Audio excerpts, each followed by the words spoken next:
Hi Judgers! Welcome to another segment of 1RD Memorial High School Senior High School Math TV. And for today's video lesson, we will tackle about an arrangement of number and its function in binomial theorem. Again, what we will be discussing for today is all about an arrangement of number and its purpose in binomial theorem. So, I have here an arrangement of number. So, for example, I have here 1, 1, 1. Actually, it is a triangular arrangement of number. 1, 1, 1, 2, 1, 1, 3, 3, 1. Analyze how the numbers are written. This is 1, this is 1, 1. This is 1, 2, 1. This is 1, 3, 3, 1. So, how do we get the next row? Very good.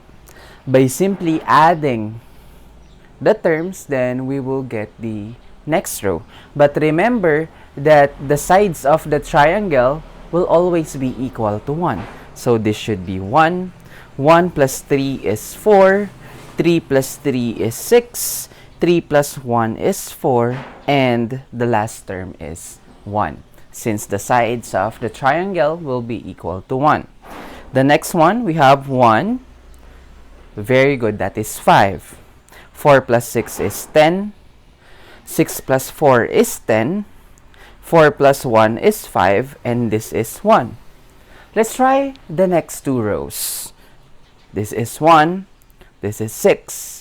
This is 15. This is 20.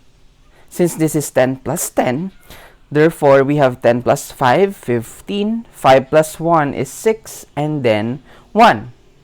And for the 7, the seventh row will be having 1, 7, 21, 35, 35, 21 again, 7, and then 1. So, this will now be used in the expansion of a binomial. Very good. Therefore, this should be n is equal to 0. This is n is equal to 1. This is n is equal to 2. This is n is equal to 3. N is equal to 4. N is equal to 5. N is equal to 6. And n is equal to 7. So, what are these n? Okay. For example, I have a binomial x plus y raised to n. Or, let's say that is x plus y raised to 2. Okay. Therefore, n is the exponent of the binomial. If we will be expanding this x plus y raised to 2, this becomes x squared plus 2xy plus y squared. Okay. So, what are the numbers in this arrangement of number or in this array of number? These are the coefficients of the expanded form. For example, when n is equal to 2, we will be using 1 to 1. Therefore, this is 1, this is 2, this is 1. So, this is how it works. Again, the numbers inside this arrangement of numbers would be the coefficients of the expanded form of a binomial. So, what do we call to this arrangement of numbers? Okay, so we will be calling this as the triangular array of numbers is a part of what is called the Pascal's triangle. Again, so this triangular array of numbers is part of what is called the Pascal's triangle, and it is named after the French mathematician Blaise Pascal. Again, this arrangement of numbers or this triangular array of numbers is what we call as the Pascal triangle, and it is named after Blaise Pascal from 1623 to 1662. So what are the properties of a Pascal triangle? So each row begins and ends with 1. It is in a triangular arrangement. Therefore, the sides of the triangle will be equal to 1. So just like what we have earlier, that the sides of the triangle So it begins and ends with 1. So the topmost part of the triangle is 1, and that is just n is equal to 0. Why? Because when we are expanding and the exponent is 0, therefore it is known that the value will be 1. Again, if we have x plus y quantity raised to 0, that is just equal to 1. So each row has n plus 1 numbers. Very good. So for this property, it is very evident that if we are expanding x plus y raised to 2, since n is equal to 2, therefore, the total number of terms of the expanded form will just be n plus 1. If n is equal to 2, n plus 1 is 3. Therefore, how many terms do we have? 1, 2, 3. We'll be having 3 terms, and it is a property of the Pascal triangle. Again, each row has n plus 1 numbers, and that n plus 1 numbers would be the number of terms of the expanded binomial. So if n is equal to 3, how many terms do we have? Very good. We'll be having 4 terms. What if n is equal to 5? How many terms? Very good. Therefore, we'll be having 6 terms if n is equal to 5. Okay, so let's continue with the next property. For the next property, the second and second to the last number of each row corresponds to the row number. Okay, the second and second to the last number of each row corresponds to the row number. Okay, let's base on the Pascal triangle again. The second and second to the last corresponds to the row number. The second and second to the last is the row number. I hope that is clear. The second and second to the last is the row number. The second and second to the last is the row number. So it is very easy for us to identify what is the value of n, since this is in a form of a triangle. Therefore, that is how we do it. Okay, next property. There is a symmetry of the numbers in each row. Yes, exactly. There is a symmetry of the numbers in each row. For example, so if n is even, so again, if n is even, which is n is equal to 2, there is only one middle term. Again, if n is even, just like 4, there is only one middle term. What if n is equal to what? If n is an odd number, we could see that there is a symmetry. If this is 3, this is also 3. If n is an odd number, if this is 5, this is also 5, this is 10, this is 10. If n is even, this is 4, this is 4. 6, 6, 15, 20, 15. Okay, therefore, there is a symmetry. What you can see on the left side will also be seen on the right side. I hope this is clear. Okay, and for the last one, the number of entries in a row is 1 more than the row number, or 1 more than the number of entries in the preceding row. And that is what we have discussed earlier, that if n is equal to 1, therefore we have 2 terms. If n is equal to 7, therefore we'll be having 1, 2, 3, 4, 5, 6, 7, 8 terms. And that is how a Pascal triangle works in a binomial theorem. Okay, if you have questions, you may write it down on the comment section, or you may message me on my Facebook account. So let us now try to use this Pascal triangle in order for us to expand a binomial. So I have here an example. Expand a plus 7 a plus b raised to 7 rather. Okay, we have an example, a plus b quantity raised to 7. So how do we expand this term? The very first thing that we need to do is to base on the Pascal triangle. Again, let's get the Pascal triangle. What is the value of n? It states here that in the problem, it takes the form x plus y raised to n. If in this case, what is the value of n? Very good. N is equal to 7. If n is equal to 7, let's proceed with the Pascal triangle. And in the Pascal triangle, this is n is equal to 7. And again, in Pascal triangle, these numbers are what? These numbers are the coefficients of the expanded form. Very good. So, we will be writing all these coefficients. Again, what are the coefficients of n is equal to 7? That is 1, that is 7, that is 21, that is 35.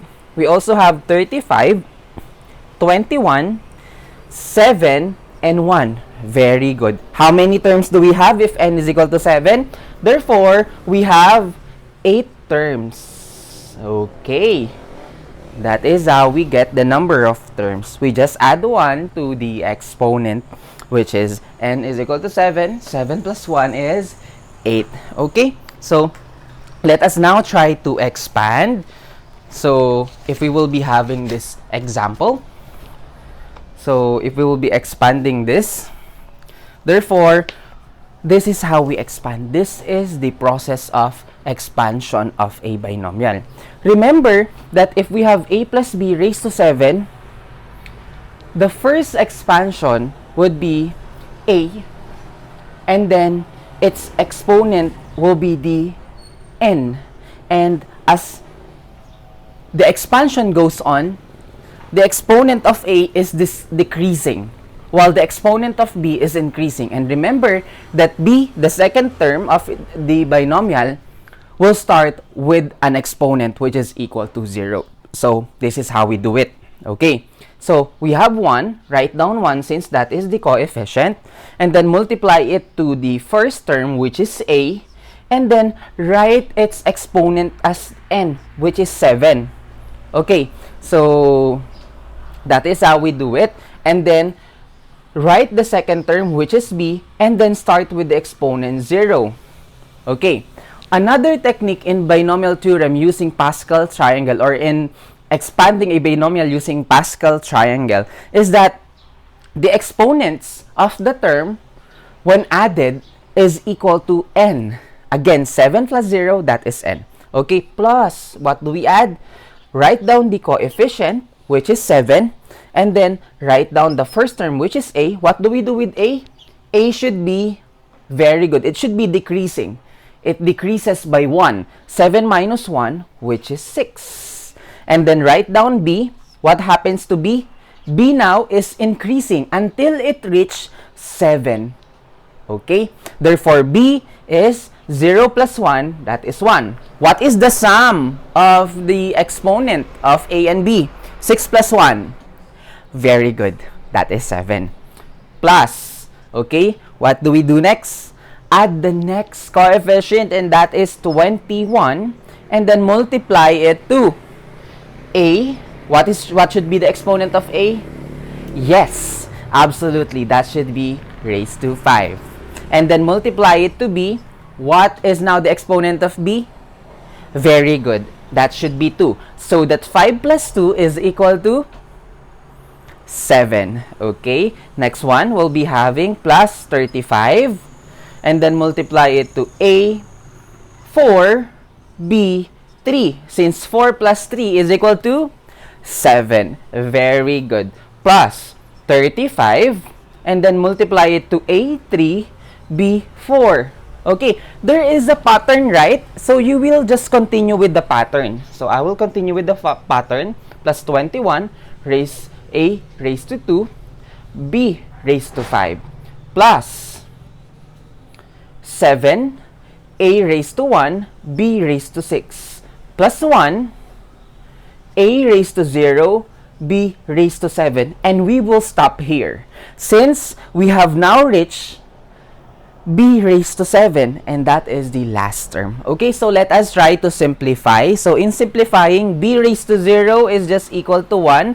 1 times a raised to 7 would just be a raised to 7. Plus 7, a raised to 6, b raised to 1. Plus 21, a raised to 5, b raised to 2. Plus 35, a raised to 4, b raised to 3. Plus 35, a raised to 3, b raised to 4. Plus 21, a raised to 2, b raised to 5. Plus 7, a times b raised to 6 plus 1 times a raised to 0. A raised to 0 will just be equal to 1. Therefore, this becomes plus b raised to 7. And this is now the expansion of a plus b raised to 7. Again, the technique is very simple. The first term will be decreasing, and it will start with the exponent. While the second term would be increasing, and it should be starting with an exponent equal to 0. Is that clear? Okay, so if it's not yet clear, let's have another example wherein there will now be coefficients of the first term and the second term, and we'll be having different signs. Okay, so for the first example, it is very simple. We just have a binomial, which is just variables. So it is very easy to expand if that is the case. So let's now have a second example. For the second example, we are given 2x minus y quantity raised to 5. Okay, it now takes the form again, x plus y raised to n, where n is equal to 5. Therefore, if n is equal to 5, how many number of terms do we have? Very good. There will be 6 terms. Okay. Let's go back to our example earlier. For our example earlier, let us prove that there will be 8 terms. How do we do that? By just simply counting. 1, 2, 3, 4, 5, 6, 7, 8. Therefore, there are 8 terms in the expansion of the quantity a plus b raised to 7. Okay, so let us now try to expand this one. And in expanding, since we have n is equal to 5, let's go back to the Pascal triangle, and then let's base on the n is equal to 5. Okay, therefore, this will be the coefficients. These are the coefficients. So let us write down the coefficients. What are the coefficients? We'll be having 1, 5, 10, 10, 5, 1. Again, let's write it down. 1, 5, 10, 10, 5, 1. Okay, so in this case, we'll now be having this. We'll now be simplifying, or we'll now be substituting the values of the binomial. Okay, therefore, we will be having, let's copy 1. This becomes 1 times, where do we multiply 1? So it should be multiplied to 2x, since that is the first term and this is the last term. Do not forget to add negative to this one. Okay, if we will be substituting this in the expanded form. Okay, that should be 2x raised to 1, or not 1, that should be 2x raised to 5, since we will be starting with n is equal to 5. Okay, and then multiply it to negative y raised to 0, since for the second term we will start with 0, plus, what is the coefficient?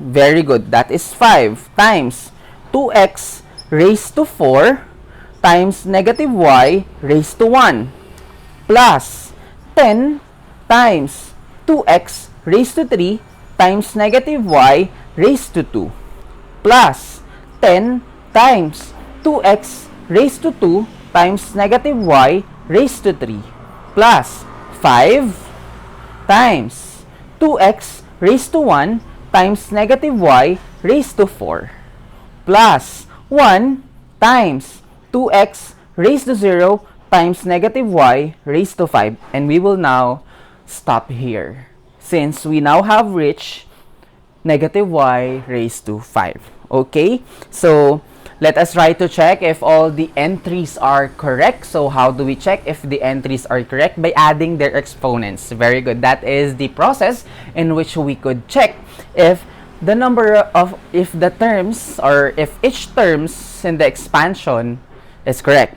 5 plus 0 is 1, 4 plus 1 is 5 plus 0 is 5, rather 4 plus 1 is 5, 3 plus 2 is 5, 2 plus 3 is 5, 1 plus 4 is 5, 0 plus 5 is 5. Okay, let us now try to simplify. Negative y raised to 0 is just equal to 1. Okay, therefore, this is just 1, so we could omit that, and this becomes 2 raised to 5 times x raised to 5 plus, okay? Are we using plus? Or, okay, let us try to check. This is negative y raised to 1. If that is negative y raised to 1, this becomes minus 5 times 2 raised to 4 x raised to 4 times, since we have negative y, write down y. Okay?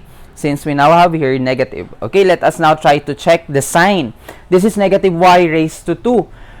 It is now raised to an even number. Therefore, that becomes plus, and this becomes 10 times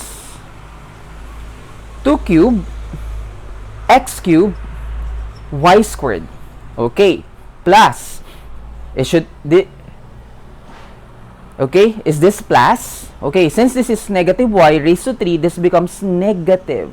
Okay, we'll now be having negative 10 times 2 squared x squared times negative, this is now the negative sign, that is y cubed, plus 5 times 2 raised to 1 times x, negative y raised to 4, that is really positive because it is even, therefore that is y raised to 4. This is 2x raised to 0. If that is 2x raised to 0, this just become 1. Okay? So, we'll now be having negative y raised to 5, that is y, minus y raised to 5. Okay, so let us now try to simplify. 2 raised to 5 will be 32x raised to 5. 2 raised to 4, okay, that becomes 5 times 16. Therefore, we'll be having negative 80x raised to 4 times y. 2 cubed is 8. 8 times 10 is 80. Therefore, that becomes plus 80 x cubed y squared.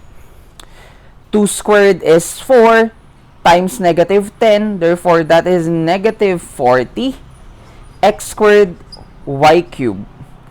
Plus 5 times 2 is 10 x y raised to 4 minus y raised to 5. Therefore, the expansion of 2x minus y, quantity raised to 5, where n is equal to 5, are we having 6 terms? Let us try to check. 32x raised to 5 minus 80x raised to 4 times y plus 80x cubed y squared minus 40x squared y cubed plus 10xy raised to 4 minus y raised to 5. Let us try to check if we'll be getting 6 terms. 1, 2, 3, 4, 5, 6. And we got 6 terms. Remember that if this is 2x minus y, so this is negative, the signs will be alternating. Again, so our discussion for today is about Pascal triangle. And Pascal triangle is used in binomial expansion and also for combination. So, this is a triangular arrangement of number, and it is named after the French mathematician Blaise Pascal. So, this will be the coefficients of the expansion from n is equal to 0 up to n is equal to infinity. Okay? So, I hope you learned something from my video lesson. So, it is all about binomial expansion using Pascal triangle. If you have questions, if you have suggestions, if you have comments regarding this video, do not hesitate to message me on Facebook, on my Instagram account, and on my Twitter account. Once again, I am Engineer Judd Hernandez saying that mathematics is always fun. Goodbye and God bless.